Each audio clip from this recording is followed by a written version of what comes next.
Maya Torres stood in the main hall of Station Omega 7, watching hundreds of alien cadets move around her like she was invisible. The Galactic Military Academy was bigger than anything she had ever seen on Earth. Metal walls stretched up so high, she couldn't see the ceiling. Lights blinked in patterns she didn't understand. The air smelled strange. It's like burning metal mixed with something sweet. She pulled her uniform straight and tried to look confident. The green fabric felt rough against her skin. All around her, other species wore the same uniform, but they looked so different from her. The reptilian Vorthok cadets towered over everyone else. Their thick-scaled skin looked like armor. Sharp claws clicked on the metal floor as they walked. Their yellow eyes scanned the room like they were hunting. The insectoid clicker moved in quick, jerky motions. Their forearms gestured rapidly as they talked to each other in high-pitched clicks. Their large black eyes reflected the station. Lights. When they looked at Maya, they tilted their heads and made soft buzzing sounds. She knew they were talking about her. Even the peaceful Etherian telepath seemed to avoid her. Their tall, thin bodies glowed with a faint blue light. They didn't need to speak out loud because they could read each other's minds. But Maya could tell from the way they looked at her that their thoughts weren't kind. A deep voice boomed across the hall. All cadets report to the main briefing room. Maya followed the crowd through wide corridors lined with screens, showing battle scenes from across the galaxy. She had studied these battles in school on Earth, but seeing them here made them feel real and scary. The briefing room was enormous. Thousands of seats faced a raised platform where a massive Vorthok stood waiting. Commander Grell was the biggest alien Maya had ever seen. Old battle scars covered his dark green scales. One of his eyes was missing, replaced by a glowing red implant. His uniform was covered with medals and rank insignia. Maya found a seat near the back, but she could still hear the whispers around her. "Look at the soft skin," hissed a Vorthok cadet behind her. "She has no claws, no armor, no weapons. How did she even get accepted?" A clicker in the next row clicked rapidly too. His friend. Maya's translator device picked up the words, "weak eyes, slow reflexes, pathetic sensory organs. The Academy must be desperate." Even an Etherian cadet nearby projected thoughts that Maya could almost feel such a primitive species. "This is what happens when we lower our standards?" Commander Grell's voice cut through the noise. "Welcome to the Galactic Military Academy. You are here because your worlds believe you have potential. Some of you come from warrior races with thousands of years of battle experience. Others come from peaceful civilizations seeking to protect their people. You must prove you deserve to graduate." He paused and looked directly at Maya.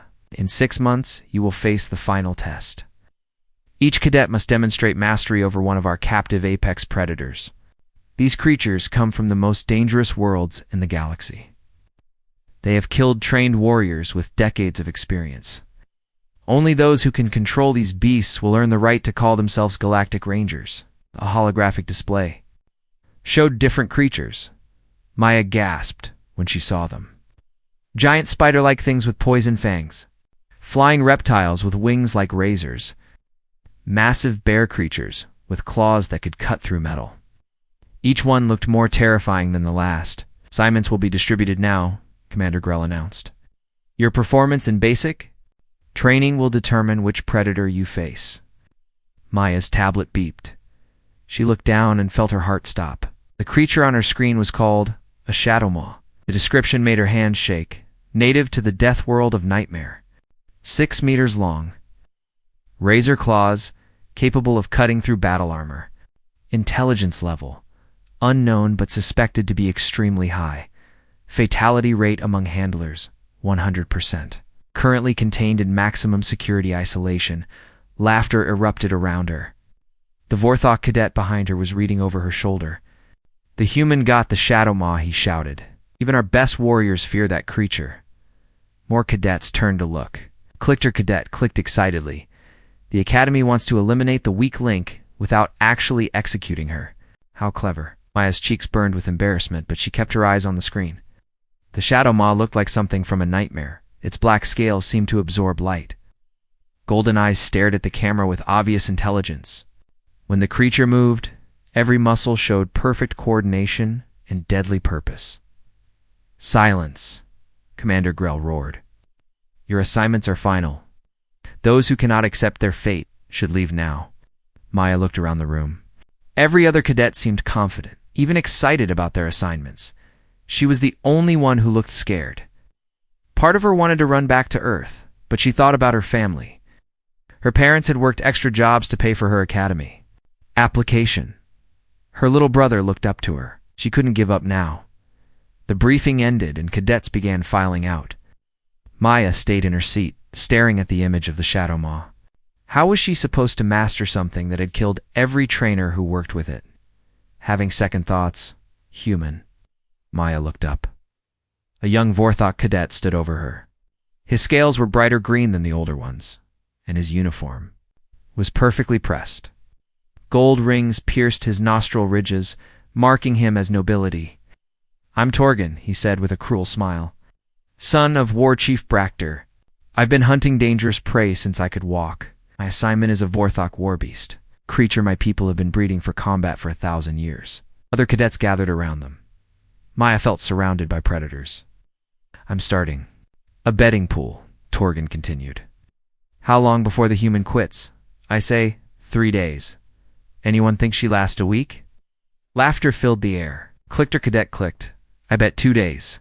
Humans are known for being emotional. She'll cry and run home." An Etherian cadet projected amusement. "I give her 1 day. When she sees the Shadow Maw in person, her primitive brain will shut down from fear." Maya stood up slowly. She was smaller than all of them, but she tried to keep her voice steady. "I'm not quitting." Torgan's smile widened. "We'll see about that soft skin. The Academy has no room for weakness." As the group walked away, Maya heard them making bets and jokes about her. She was alone in the huge briefing room, staring at the image of the creature that would probably kill her, but something in the Shadow Maw's golden eyes caught her attention. It wasn't just mindless hunger or rage. There was intelligence there, maybe even sadness. Maya had never seen anything like it, but she recognized the look somehow. It was the same expression she saw in the mirror when she felt trapped and misunderstood. For the first time since arriving at the Academy, Maya felt a spark of hope. Maybe she and the Shadow Maw had more in common than anyone realized. The first month at the Academy was the hardest time of Maya's life. Every morning began with combat training in the main gymnasium. The room was filled with weapons she had never seen before and training equipment built for species much stronger than humans. Maya watched the other cadets excel in ways that seemed impossible. The Vorthok cadets lifted weights that would crush her. Their thick scales protected them from impacts that would break her bones. When they sparred with each other, their claws sparked against metal practice armor. The Clicker cadets moved so fast they became blurs. They completed obstacle courses in seconds that took Maya several minutes. Their reflexes were so quick they could catch projectiles out of the air. During target practice, they hit moving objects Maya couldn't even see. The Etherian cadets didn't need to move much at all. They used their minds to lift objects and solve puzzles. During tactical exercises, they communicated instantly through telepathy. They could coordinate complex plans without saying a word. Maya struggled with everything. She was too slow for the speed courses, too weak for the strength trials. She had no special abilities to help with the mental exercises. Every day she fell further behind while the other cadets improved. "Look at the human," Torgan said loudly during weapons training. "She can barely lift a standard plasma rifle. How will she ever control a Shadow Maw?" The instructor, a grizzled Vorthok sergeant named Crest, shook his head. "Maybe humans aren't ready for real military training. Perhaps we should send her to the medical corps where she can bandage wounds." Maya's face burned with shame, but she kept trying. She stayed late after training, practicing with weapons until her arms ached. She ran extra laps around the station corridors. She studied tactical manuals until her eyes hurt. Nothing seemed to help, but strange things began happening during the survival simulations. These were virtual reality exercises where cadets faced different dangerous environments. Most cadets excelled in conditions similar to their homeworlds but struggled in unfamiliar places. Maya was different. She performed poorly in the standard tests, But when the simulations became really difficult, something changed. Of a toxic swamp world, other cadets gave up when the environment became too harsh. Maya kept going. She found water sources others missed. She identified edible plants by studying their patterns. She built shelter from materials others ignored. When the simulation ended, Maya had lasted 12 hours longer than any other cadet. The computer marked it as an error and ran the test again. Maya performed even better the second time. Interesting, said Dr. Keth, watching from the observation deck. The Etherian researcher was tall and thin, with pale blue skin that glowed softly in the dark. His large eyes studied data screens with intense focus. "What's interesting?" asked Sergeant Kress. "The human's performance doesn't follow normal patterns. Most species excel in familiar conditions and struggle in strange ones. But look at her stress response data." Dr. Keth projected a holographic chart showing brain activity and hormone levels. When other cadets face extreme stress, their performance degrades. Fear and panic make them less effective. But the human shows the opposite pattern. Under extreme stress, her brain activity increases. Her hormone levels spike in ways that seem to enhance rather than impair her abilities. "No sense," Sergeant Kress growled. "Fear's supposed to make you weaker, not stronger. Not for humans, apparently. Their stress response is unique. Instead of shutting down under pressure, they seem to thrive. Look at this tactical exercise data." The hologram changed to show a complex battle simulation. Maya's team had been ambushed by overwhelming enemy forces. While her teammates panicked and fought chaotically, Maya's movements became calm and precise. She identified enemy weaknesses, coordinated her team's retreat, and even managed to turn the ambush into a counterattack. "The other cadets think it was luck," Dr. Keth continued. "But I've been studying the recordings. The human didn't panic when the situation became impossible. Instead, she adapted. She found patterns in the enemy behavior and exploited them. She turned weakness into strength." Maya didn't know about Dr. Keth's research. She only knew that everyone still considered her the weakest cadet. The betting pool about when she would quit had grown to include cadets from other training groups. Some bet on her lasting 2 months. Others said she would break down during the first look at her assigned predator. Finally, Maya decided to visit the creature containment facility. She needed to see the Shadow Mall with her own eyes. The facility was deep in the station's lower levels, behind multiple security checkpoints. Maya's cadet access card got her through the first few doors, but she had to convince a guard to let her into the observation area. "You sure about this human?" the guard asked. He was a veteran Vorthok with prosthetic arms. "The thing in there has killed 12 handlers. Even experienced trainers won't go near it anymore. I need to see what I'm supposed to work with," Maya said, trying to sound confident. The guard shrugged and opened the final door. "Your funeral," Maya stepped into a dimly lit observation room. Through thick, transparent metal, she could see into a large containment cell. The walls were covered with scratches and scorch marks. Broken training equipment lay scattered across the floor, and in the center of the cell, the Shadow Mall waited. The creature was even more magnificent and terrifying than the holographic images. Its body was 6 meters of pure predatory perfection. Black scales covered muscles that rippled with contained power. Each claw was longer than Maya's hand and sharp enough to cut through metal. But it was the eyes that captured her attention. Golden eyes that watched her with obvious intelligence. The Shadow Mall wasn't pacing or snarling like a mindless beast. It sat perfectly still, studying Maya with the same intensity she was studying it. When their eyes met, the creature tilted its head slightly, as if asking a question. Maya pulled up a chair and sat down facing the containment cell. The Shadow Mall continued to watch her. Neither of them moved for a long time. "What are you thinking about?" Maya whispered. The creature's ears twitched at the sound of her voice. It took a step closer to the barrier, then sat down again. They were only a few meters apart now, separated by the force field that kept the Shadow Maw contained. Maya began visiting the containment facility every day after training. She told herself she was studying her opponent, learning its behavior, patterns, but really, she just felt comfortable there. Shadow Maw was dangerous, but it didn't mock her, or make her feel stupid, just watched and listened. Other cadets discovered her visits, and the jokes got worse, the humans bonding. With her pet, Torgan laughed. Maybe she thinks if she's nice to it, the creature will eat her quickly. A clicker cadet clicked in amusement. She's planning to feed herself to it. At least that would be one useful thing the human could do. Maya ignored them and kept visiting. She began bringing a tablet and researching everything she could find about the planet Nightmare. Most of the files were classified, but she accessed what she could through the Academy's database. Nightmare was a world where only the strongest and smartest species survived. The ecosystem was built around constant adaptation and evolution.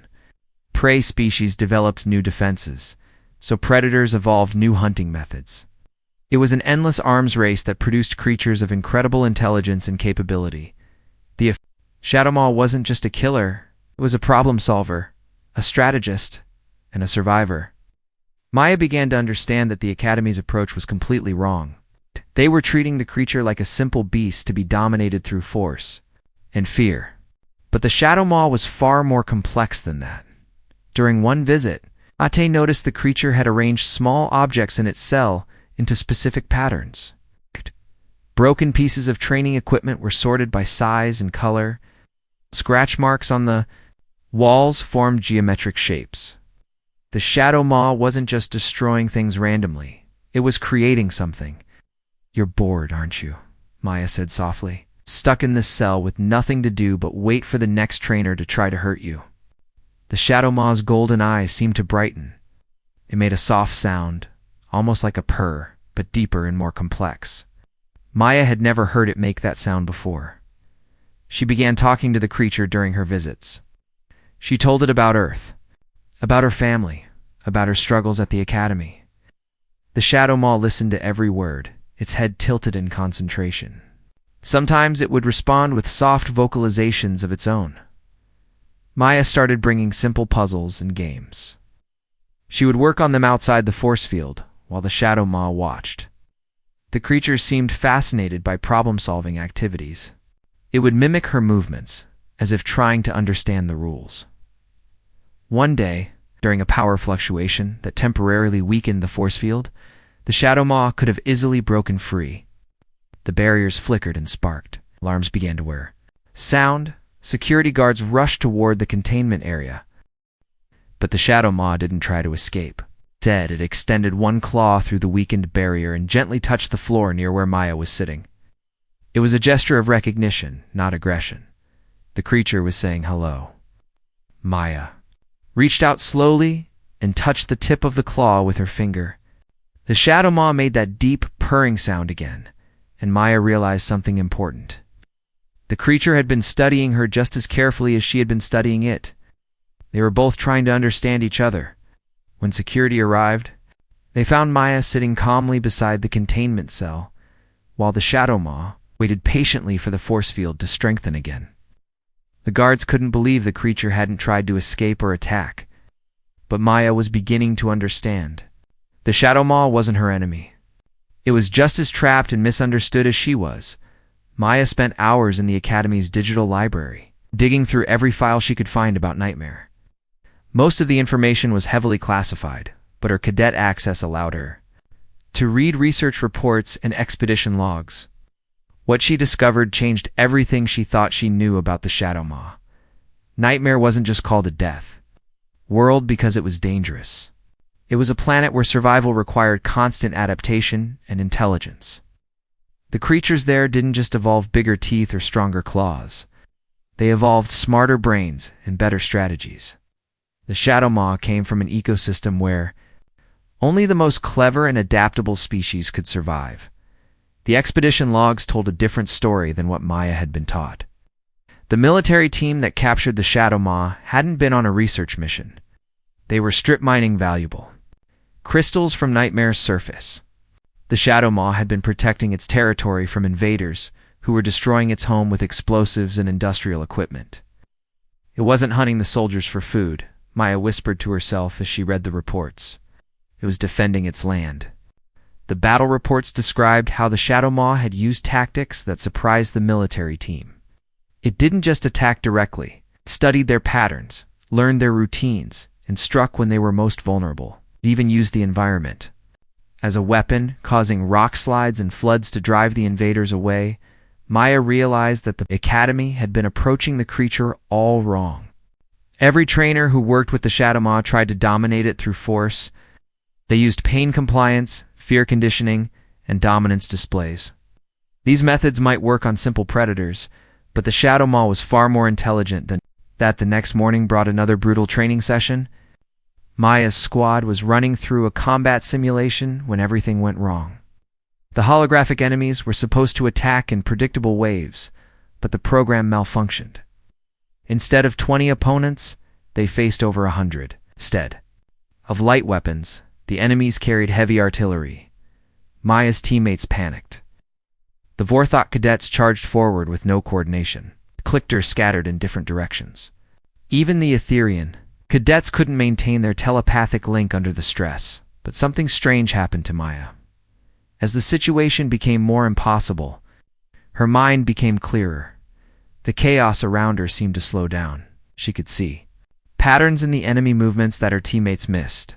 She noticed weaknesses in their formations and gaps in their coverage. Squad 7, fall back to the ridge, Maya called out, taking command without thinking about it.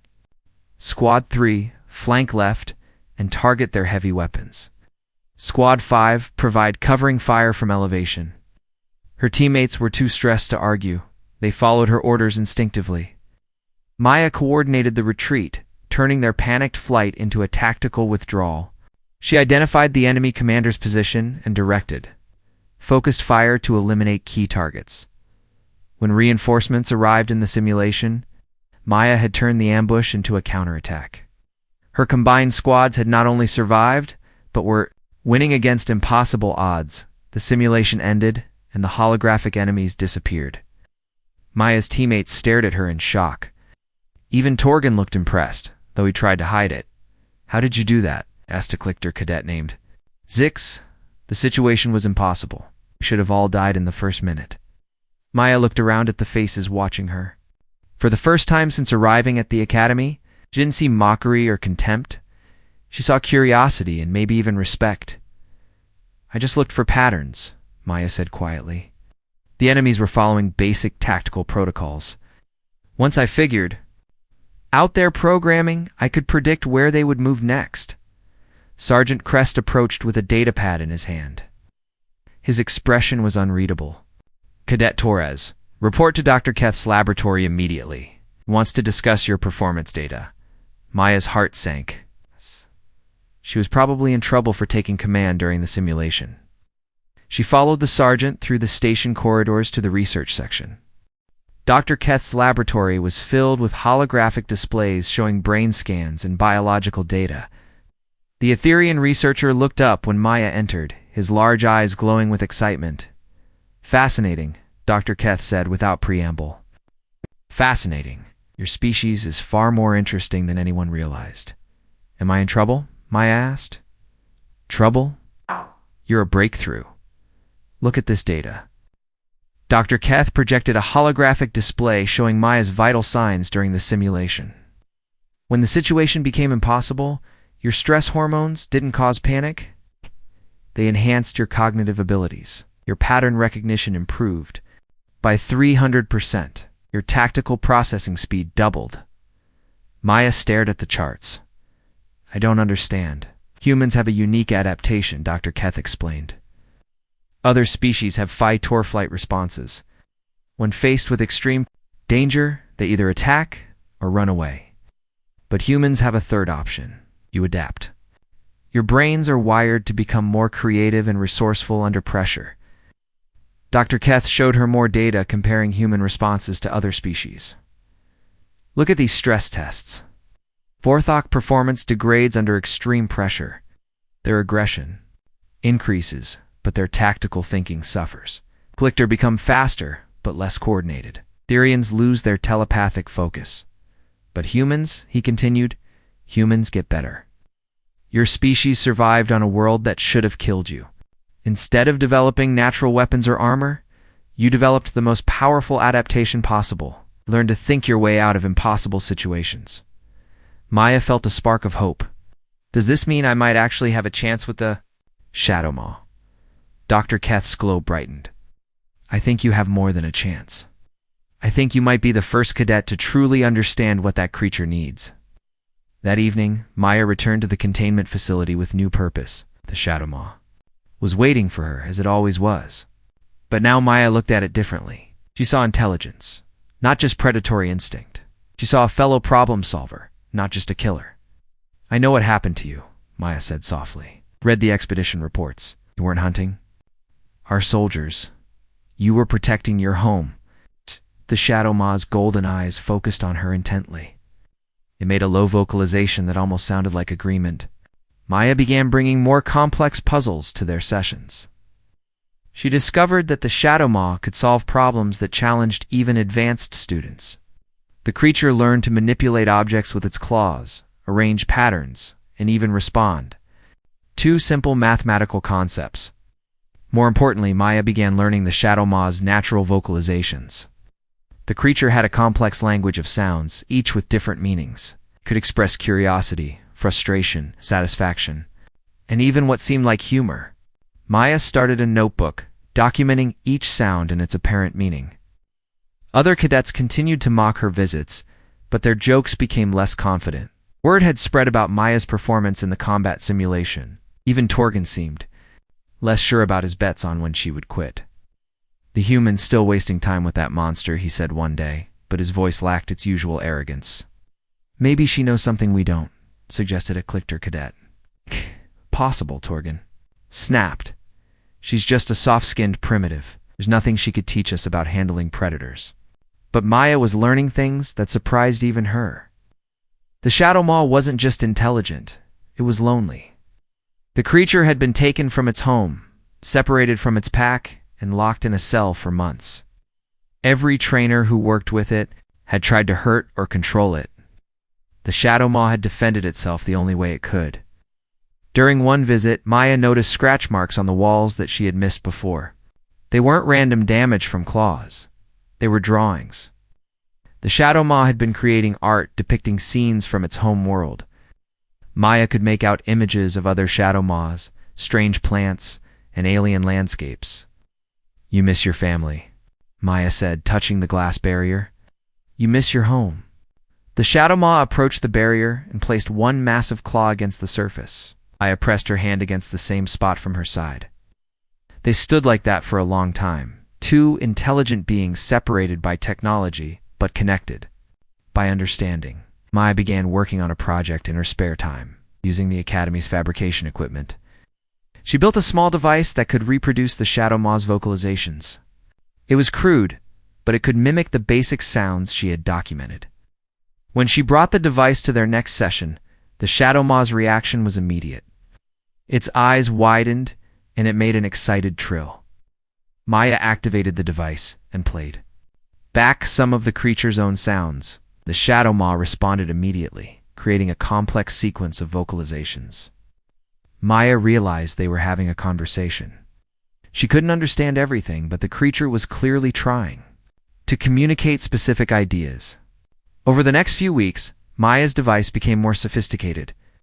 She added new sounds to its memory and learned to recognize patterns in the Shadow Maw's speech.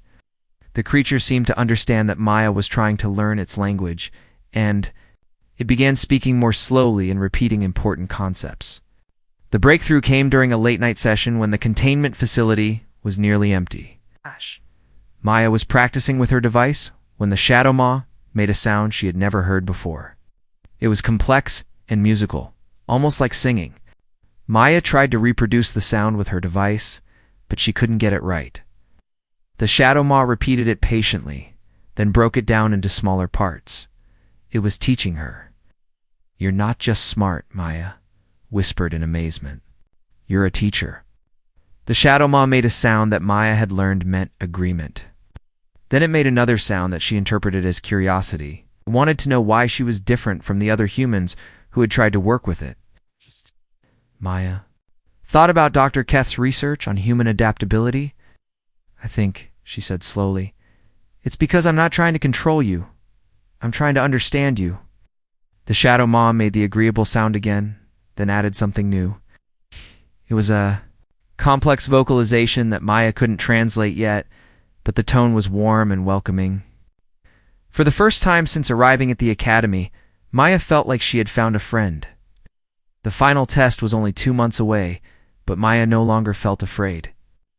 She wasn't going to try to master the Shadow Maw through force or dominance, was going to communicate with it as an equal. And maybe, if she was very lucky, the creature would choose to work with her instead of against her. Maya spent the next few weeks diving deeper into the classified files about Nightmare. Her improved access codes earned through better training performance allowed her to read mission reports that painted a very different picture of the Shadow Maws. Capture. The creature hadn't been a mindless killer attacking innocent explorers. It had been a parent protecting its territory and family from armed invaders. The military expedition had landed on Nightmare 2, harvest rare crystals that powered faster-than-light engines. They had used explosives to blast open crystal deposits, poisoning water sources and destroying ancient forests. The Shadow Maw had tried to drive them away using non-lethal tactics at first. It had destroyed equipment and blocked access routes. But it hadn't killed anyone initially. The killing only started when the humans threatened the Shadow Maw's cubs. The expedition leader had decided to capture young Shadow Maws as specimens, believing they would be easier to control than adults. That was when the parent had fought back with everything it had. Maya read the battle reports with growing horror. The Shadow Maw had fought desperately to protect its family, using intelligence and strategy that had shocked the military team. It had set traps, used psychological warfare, and coordinated attacks that demonstrated planning ability far beyond what anyone expected from a simple predator. In the end, the expedition had used neural disruptors to paralyze the creature. They had captured it while it was helpless, watching its cubs die from the toxic chemicals the humans had pumped into their den. The Shadow Maw had been taken from its world not as a prize of conquest, but as a broken parent grieving for its lost children. "No wonder it hates us," Maya whispered, reading the final report. "We destroyed everything it loved." She looked up from her tablet to see the Shadow Maw watching her through the containment barrier. The creature's golden eyes seemed sadder now that Maya understood its history. She realized that every trainer who had tried to master the Shadow Maw had been repeating the same pattern of dominance and control that had destroyed its family. Maya stood up and approached the barrier. "I'm sorry," she said softly. "I'm sorry for what they did to you. I'm sorry for what my species did to your family." The Shadow Maw tilted its head, listening to the tone of her voice, even if it couldn't understand the words. Maya activated her translation device and tried to convert her apology into the creature's language. The device was crude, but it managed to convey basic concepts of regret and sorrow. The Shadow Maw's response was a long, mournful sound that needed no translation. It was the cry of a parent mourning lost children. Maya felt tears running down her cheeks as she listened. The final test was only 6 weeks away, and other cadets were making impressive progress with their assigned predators. Torgan boasted daily about his success with the Vorthok warbeast. The creature obeyed his commands and performed complex battle maneuvers. Other cadets reported similar achievements with their assignments. Maya seemed to be the only one who wasn't mastering her predator, but she was learning something far more valuable. She was building a relationship based on mutual respect and understanding. During their sessions, Maya began sharing stories about Earth. She told the Shadow Maw about her family, her home, and the struggles her species faced. The creature listened intently, sometimes responding with vocalizations that seemed to express sympathy or curiosity. Maya also began learning about Nightmare through the Shadow Maw's drawings and sounds. The creature painted pictures with its claws in the dirt, showing Maya images of its home world. Dense forests with trees that sang in the wind. Crystal caves that glowed with their own light. Pack hunts where Shadow Maws worked together to solve complex puzzles, rather than simply killing prey. "Your world sounds beautiful," Maya said, studying a particularly detailed drawing. "I wish I could see it." The Shadow Maw made a sound that conveyed longing and loss. It drew another picture showing multiple Shadow Maws together, then scratched it out and drew a single figure alone. The message was clear. It missed its pack, its family, its home. Maya began working on a new project. Using the Academy's advanced fabrication equipment, she built a more sophisticated communication device. This one could reproduce complex Shadow Maw vocalizations with perfect accuracy. It could also record and analyze the creature's language patterns, helping Maya understand the grammatical structure of its speech. The breakthrough came during a late-night session when Maya was testing the new device. Of the Shadow Maw's vocalizations from their first meeting, the creature listened, then responded with a long, complex speech that the device translated into basic concepts. Maya stared at the readout in amazement. The Shadow Maw was asking her why she was different from the other humans. It wanted to know why she listened instead of trying to control. It was curious about her intentions and her species. For the first time, Maya was able to have a real conversation with the creature. She explained that not all humans were like the ones who had captured it. She told it about her struggles at the Academy and her desire to understand rather than dominate. The Shadow Maw listened carefully, asking questions that showed remarkable insight into human psychology. "You're not just intelligent," Maya said in wonder. "You're wise. You understand things about us that we don't understand about ourselves." The revelation changed everything for Maya. She realized that the Academy's entire approach to the final test was wrong. The goal wasn't to master apex predators through force. It was supposed to be about forming partnerships between species. But somewhere along the way, the test had become about dominance and control.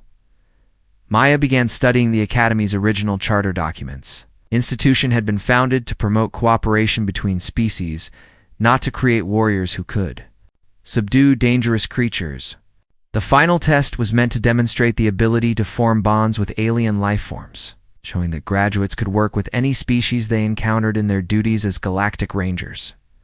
But over the years, the test had evolved into something darker. Instructors from military species had turned it into a trial of strength and dominance. The focus had shifted from understanding to conquest. Maya brought her findings to Dr. Keth, who confirmed her suspicions. "The Academy has lost sight of its original mission," the Etherian researcher agreed. "We've become obsessed with creating soldiers instead of diplomats. The final test should be about communication, not domination." "But how do I convince the instructors?" Maya asked. "They expect me to force the Shadow Maw to obey commands." Dr. Keth's bioluminescent skin pulsed thoughtfully. "Perhaps it's time to show them what true mastery looks like. Not control through fear, but cooperation through understanding." The night before the final test, Maya sat with the Shadow Maw for hours. They communicated through the translation device, sharing stories, and building their bond. The creature told her about its life before capture, its role as a teacher and protector in its pack. Maya told it about her hopes for the future and her dream of changing how species interacted with each other. "Tomorrow, they'll expect me to make you perform tricks," Maya said. "They'll want to see you follow my commands like a trained animal." The Shadow Maw made a sound that conveyed understanding and asked a question that the device translated as, "What do you want from me?" Maya looked into the creature's golden eyes. "I want you to choose. I want you to decide for yourself whether you want to work with me or not. No force, no tricks, no dominance. Just two intelligent beings deciding to cooperate." The Shadow Maw was quiet for a long time, and it made a sound that Maya had learned meant agreement and respect. But there was something else in its vocalization, something the device couldn't translate. It was the sound of a creature that had found hope after losing everything. As Maya left the containment facility that night, she felt nervous, but not afraid. Tomorrow would determine not just her future at the Academy, but the future of how different species could work together. She wasn't going to try to master the Shadow Maw. She was going to ask it to be her partner. The question was whether the Academy would understand the difference. The morning of the final test arrived with unusual excitement throughout the Academy. Word had spread that the human cadet would attempt to work with the Shadow Maw, and cadets from all training groups gathered in the observation areas. Many had placed bets on how quickly Maya would be killed. Others came simply to witness what they expected to be a spectacular failure. Maya stood outside the containment facility, wearing her dress uniform and carrying only her translation device. She had refused all weapons and protective gear, despite the protests of Academy officials. Commander Grell himself had tried to convince her to accept at least basic armor. "This is suicide, Cadet Torres," the massive Vorthok had growled. "That creature has killed 12 experienced handlers. You're walking into certain death." "With respect, sir," Maya had replied. "Those handlers were trying to control the Shadow Maw through force. I'm going to try something different." Now she stood before the containment cell, watching hundreds of alien faces stare down at her from the observation decks. She could see Torgan in the front row, his expression a mixture of anticipation and cruel satisfaction. Other cadets whispered among themselves, making final bets on the outcome. Dr. Keth was present in the research section, his bioluminescent skin pulsing with nervous energy. He gave Maya an encouraging nod, but she could see the worry in his large eyes. Even he wasn't sure if her approach would work. The containment field deactivated with a soft hum. For the first time in months, nothing stood between Maya and the Shadow Maw except empty air. The creature sat in the center of its cell, watching her with its intelligent golden eyes. It made no move to attack or even approach. It was waiting. To see what she would do, Maya walked slowly into the cell, her hands visible and empty. The observation deck fell silent. Even the betting pools stopped as spectators watched the human girl approach the most dangerous predator in Academy custody. "Hello, friend," Maya said softly, activating her translation device. The words came out in the Shadow Maw's own language. Complex vocalizations that conveyed respect and greeting. The Shadow Maw's ears perked up at the familiar sounds. It responded with its own greeting, a series of musical tones that meant recognition and cautious welcome. The translation device rendered the conversation for the observers, many of whom had never heard the creature's voice used for anything but roars of rage. Commander Grell's voice boomed over the intercom. "Cadet Torres, demonstrate your mastery of the creature. Order it to perform the standard obedience protocols." Maya looked up at the observation deck. "With respect, sir, I'm not here to demonstrate mastery. I'm here to demonstrate partnership." Confused murmurs rippled through the audience. This wasn't how the test was supposed to go. Cadets were meant to show dominance over their assigned predators, proving they could control dangerous alien life forms through strength and discipline. Maya turned back to the Shadow Maw and spoke. "In its language, they want me to make you perform tricks. They want to see you submit to my commands. But I'm not going to do that." The creature tilted its head, listening carefully. It responded with a question about Maya's intentions. "I want to offer you a choice," Maya continued.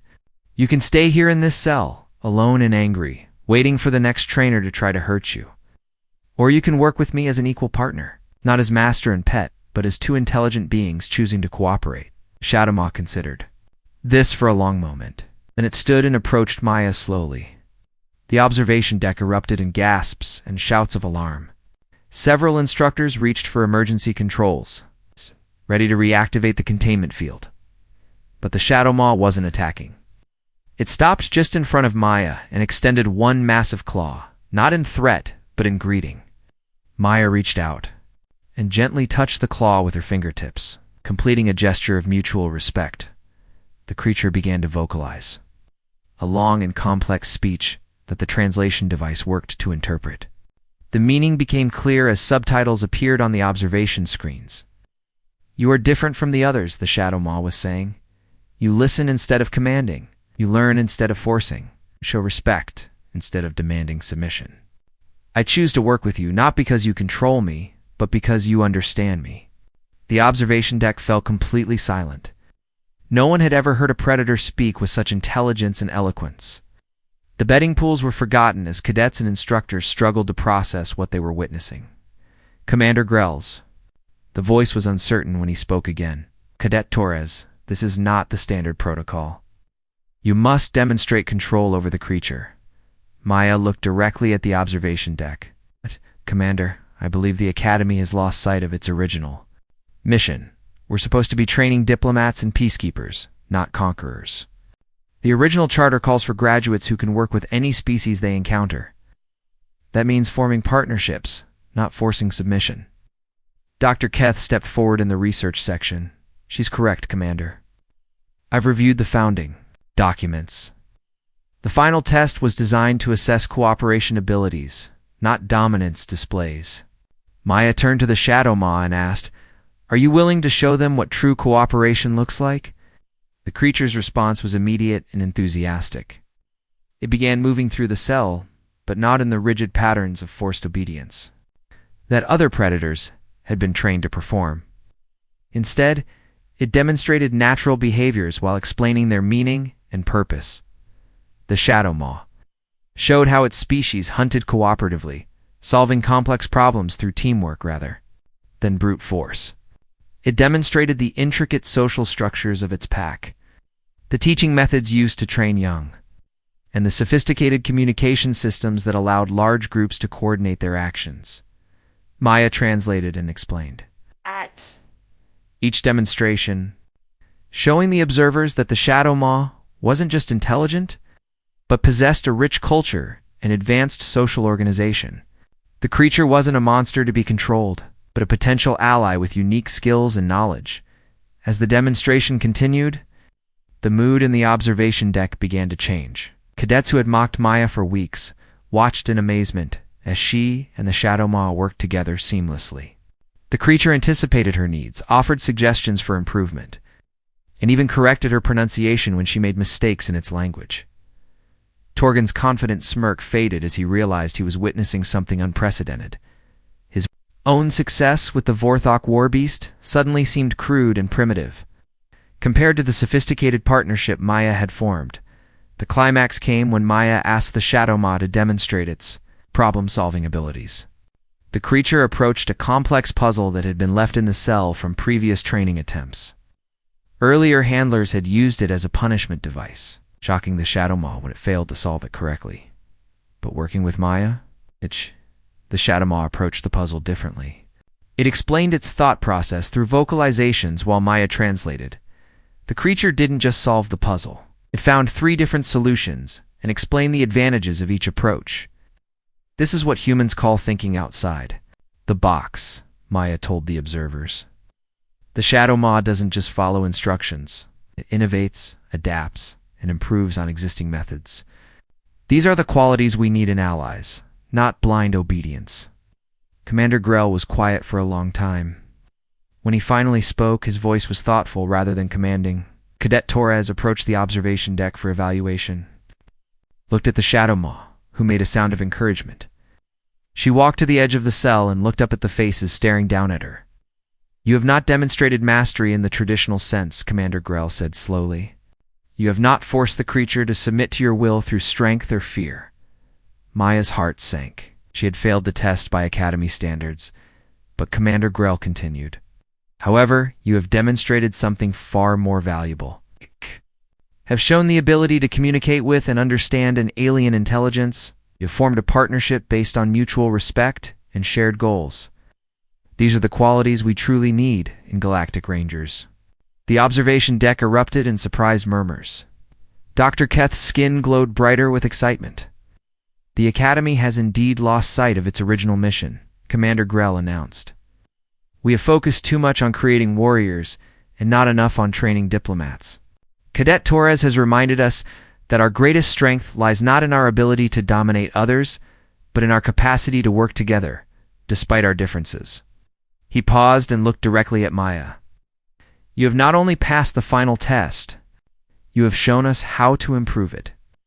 From now on, the Academy will emphasize cooperation and understanding over dominance and control." The Shadow Maw, who had been listening to the translation, made a sound of satisfaction and approval. It approached Maya and gently nuzzled her shoulder, a gesture of affection and partnership. As Maya graduated with highest honors, she stood beside the Shadow Maw in the Academy's main hall. The creature had chosen to remain with her, becoming the first alien predator to serve voluntarily alongside a human cadet. Together, they represented a new model for interspecies cooperation. Torgan approached after the ceremony, his expression humble. "I was wrong about you," he said quietly. "I thought strength was about forcing others to submit. You showed me that true strength comes from earning respect and building partnerships." Other cadets echoed similar sentiments. The academy began restructuring its curriculum based on Maya's demonstration, emphasizing communication and cooperation over dominance and control. As Maya prepared for her first assignment as a Galactic Ranger, she reflected on how much had changed. She had arrived at the academy as the weakest cadet, mocked by her peers and expected to fail. She was leaving as a graduate who had revolutionized the institution's approach to interspecies relations. The Shadow Maw walked beside her as they boarded the transport ship for their first mission. The creature had gone from being a captive specimen to being Maya's willing partner and friend. Together, they would explore the galaxy, seeking out new species and building bridges between different worlds. The aliens who had laughed at the human cadet now studied her methods, recognizing that humanity's greatest weapon wasn't technology or strength. It was their ability to see potential allies where others saw only enemies, to build partnerships where others built walls, and to turn the impossible into the inevitable through understanding, respect, and cooperation. Maya Torres had proven that sometimes the greatest victory comes not from forcing others to submit, but from earning their friendship and working together toward common goals. In a galaxy full of different species with different strengths, that might just be the most valuable skill of all.